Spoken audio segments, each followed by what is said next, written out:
Garde-chasse, gendarme de la forêt. Il y a des voleurs dans la forêt? Ouais, enfin, un braconnier, Totoche, tire de tous. Ces deux-là. Il va se noyer! Pour nager, moi! C'est Borel qui t'envoie pour m'espionner? Non, je vous jure. Bah! On doit jamais jurer, tu sais pas ça?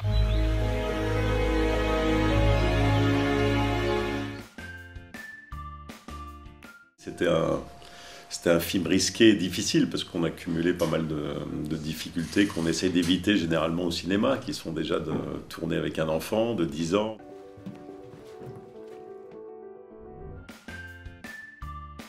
Beaucoup de réalisateurs diront très très compliqué, moi j'ai envie de dire plutôt très passionnant parce qu'il faut trouver des stratagèmes, des trucs pour obtenir du cerf ce dont on a besoin. Nous par exemple, on a utilisé le fait que ce cerf aime beaucoup les pommes. Moi à l'âge de déjà 4 ou 5 ans, j'étais derrière les bottes de mon grand-père, d'un garde-chasse qui ressemblait à Borel ou à Totoche, à lire les empreintes de sanglier dans le sol.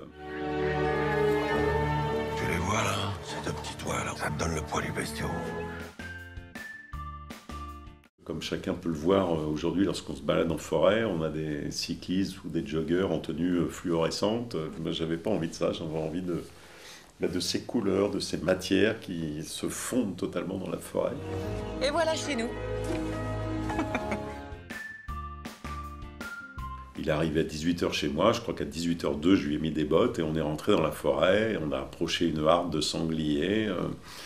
Et puis François commençait déjà son métier d'acteur. Pour nager, moi! C'est Borel qui t'envoie pour m'espionner? Parce qu'il regardait un peu les sangliers, mais il me regardait déjà, surtout moi, pour voir quelle était ma gestuelle, quelle était ma façon de me comporter en forêt, pour pouvoir ensuite reproduire ça. Et voilà, peu à peu, ces séances, qui étaient des séances au début presque de travail, sont transformées surtout des moments de plaisir. Et François est définitivement devenu un copain aujourd'hui. Je fais chevalier dans l'ordre des pêcheurs à la mouche.